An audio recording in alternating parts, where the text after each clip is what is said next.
Hello, dear friend. Welcome to Dreamful Story for Sleep.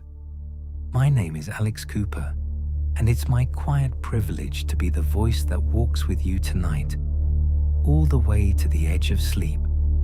Tonight, we are going somewhere small, a place that doesn't show up on most maps.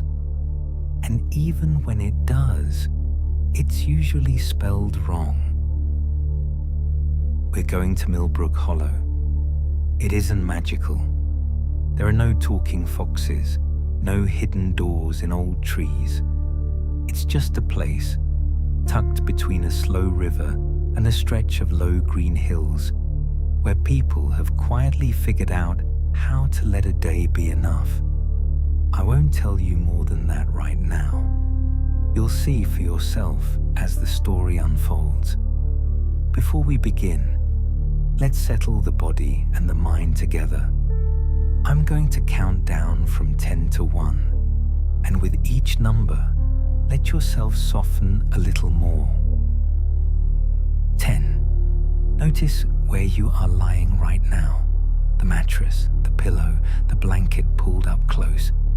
Feel how it holds you, and underneath that, feel the floor, and underneath the floor, the ground itself, patient and steady, asking nothing of you. Let your weight sink into that support.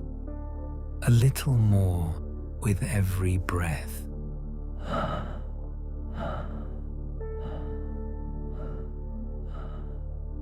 9. Bring your attention gently through your body. Not searching for anything, just noticing. Is there tightness in your jaw, your shoulders, the backs of your knees? Wherever you find it, you don't need to force it away. Just let your attention rest there like a warm hand, and see if it loosens on its own.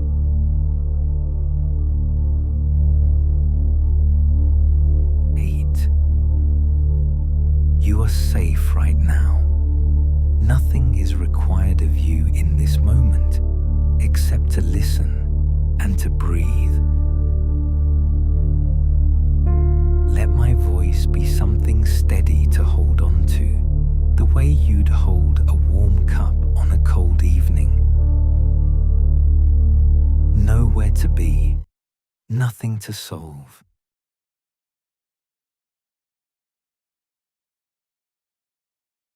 7. Today is finished now. Whatever happened, happened. Whatever didn't get done can wait for another day. If thoughts drift through your mind, let them. You don't have to chase them or argue with them. They're only weather passing through a sky that is much bigger than any single cloud. 6. This hour belongs to you. Rest is not something you have to earn.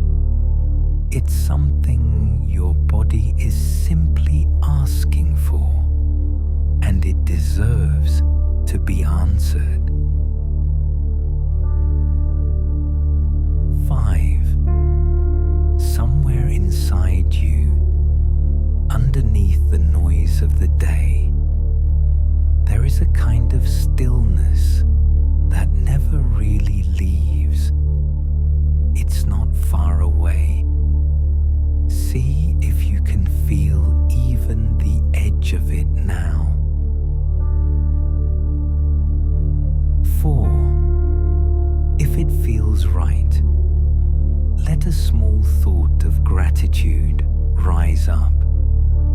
Maybe for the warmth around you, maybe for the quiet, maybe simply for the fact that this day, however it went, is over now.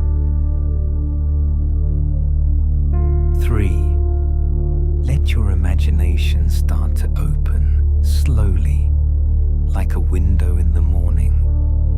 Picture a low stone bridge over a slow river, willow branches trailing in the water, and beyond it, green hills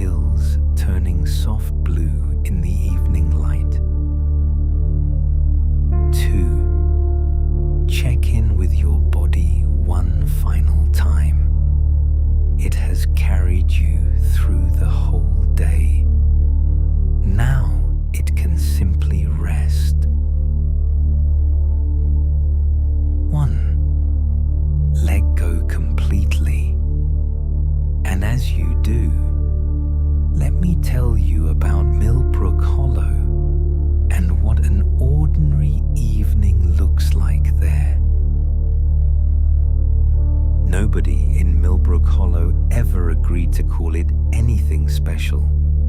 On the county signs, it has a plain, forgettable name, the kind you'd read once and lose by the next bend in the road. But the people who live there, and the few who've stayed long enough to notice, have a private way of thinking about it. They just call it home, and they say the word like it means something. The village sits along a slow brown river, with a stone bridge at its center, worn smooth by 200 years of boots and cartwheels. Beyond the last row of cottages, the ground rises gently into hills covered in gorse and sheep tracks. And somewhere past those hills, though you can't see it from the square, there's a stretch of moorland that goes on further than anyone has bothered to measure. Evenings here begin slowly, the way a kettle takes its time to notice it's been left on the stove. Lamps come on in ones and twos. Somewhere a door creaks, a chair scrapes back from a table, and the smell of something frying drifts out over a low garden wall.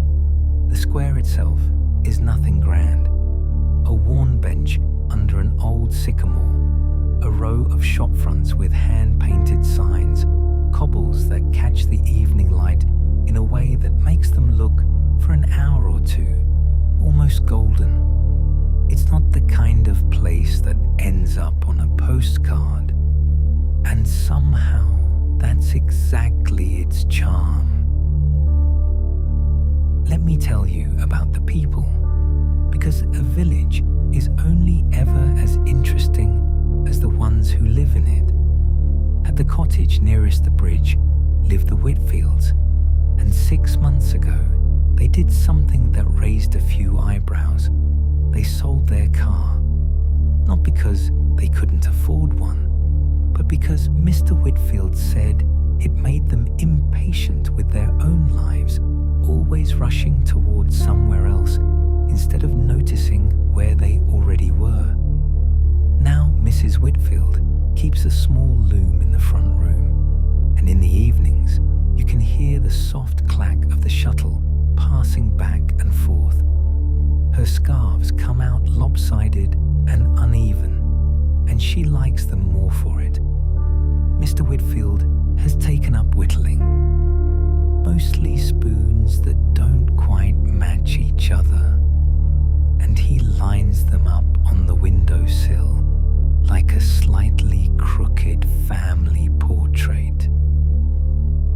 Further along, past the bakery, there's a man everyone calls Old Tom. Though he's not particularly old, he simply prefers the title. He gave up his bicycle for something slower still, a battered old cart he pulls himself, loaded most evenings with vegetables from his garden that he leaves, unasked, on the doorsteps of neighbors he thinks might need them. Nobody ever sees him do it, though everyone knows it's him, and the game of pretending not to know has been going on for years.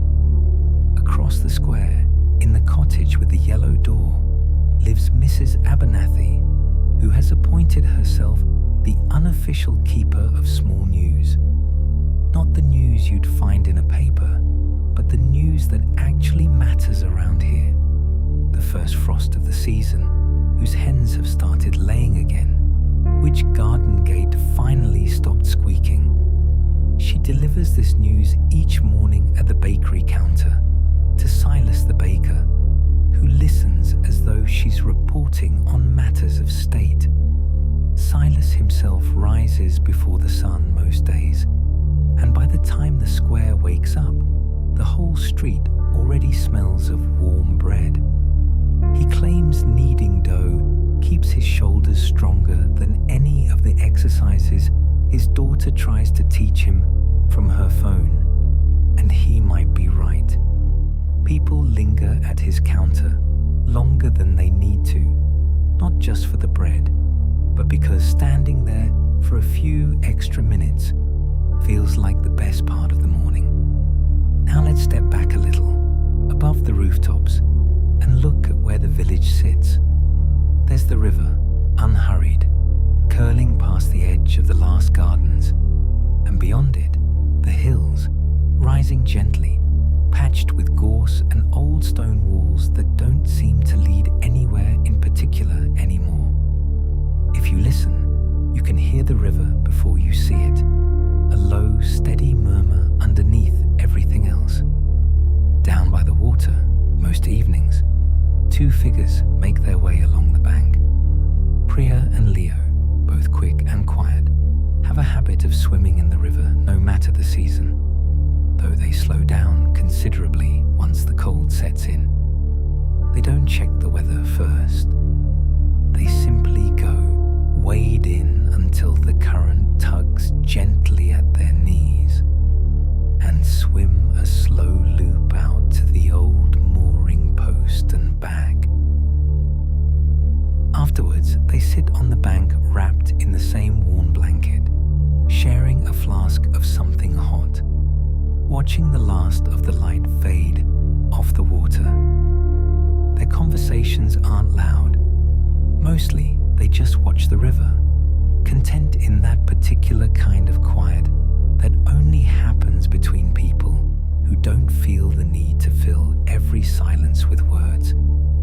Not far from the river path, a family called the Okafors are just returning from the hills, rucksacks half empty now that the sandwiches are gone. There are 4 of them, 2 parents and 2 children, and the youngest, a boy named Kwame, insists on carrying a small tin of pressed flowers he's collected along the way, holding it as carefully as if it was something breakable. His older sister, Ades, walks a little ahead, pretending she isn't tired, though anyone can see it in the way she drags her boots. Their mother carries the map, mostly because she's the only one who can read it the right way up, and their father brings up the rear, humming something none of them recognize, making up the words as he goes. They stop at the low stone wall at the edge of the village to look back at the hills one last time before heading home. And for a moment, nobody says anything at all. Ades breaks the silence first. "I like the bit where we got lost," she says. Kwame protests that they weren't lost. They just took the long way. And their father laughs and says, "That's exactly what being lost is, only with better manners." Back in the square, the evening is settling into its usual rhythm. Outside the little shop with the crooked shelves, run by a woman named Delphine, a small orange cat sits in the window, entirely unbothered by the world. Delphine doesn't sell much of anything useful, mostly old maps, second-hand books, the occasional jar of something homemade. People wander in less to buy and more to talk, and Delphine, who has never once rushed a conversation in her life, seems to prefer it that way. Tonight, a young woman named Wren has come by, as she often does. She grew up 2 streets over and has been visiting Delphine's shop since she was small enough to need a stool to see over the counter.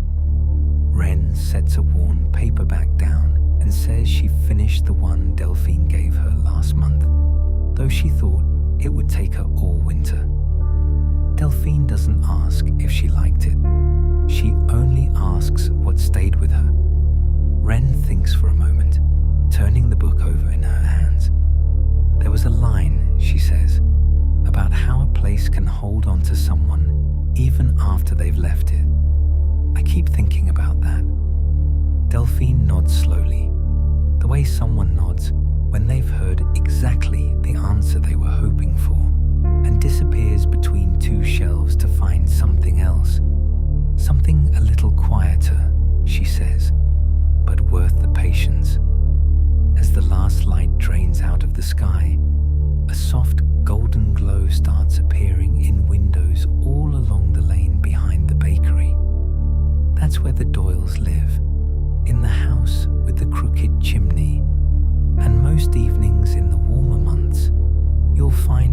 the street gathered in their garden. The Doyles keep bees, and every so often there's a small ceremony of sorts when a new batch of honey is ready. An excuse, really, for the neighbours to bring bread and cheese and sit around a low table, telling stories that get a little taller with each retelling.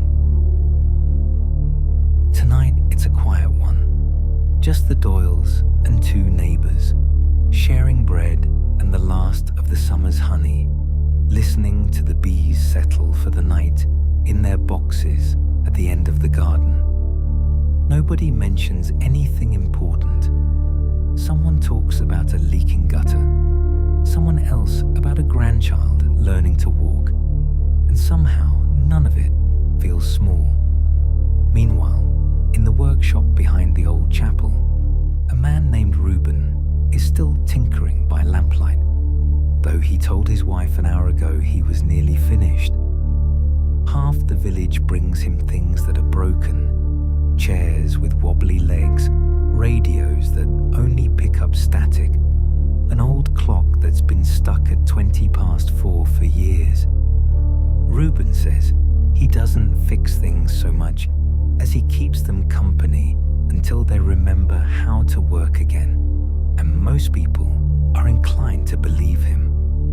Tonight, it's a bicycle wheel that's brought a neighbour by, and the two of them stand there in the lamplight longer than the repair really requires, talking about nothing very much, the wheel spinning slowly between them. As the evening deepens, the square grows quieter still.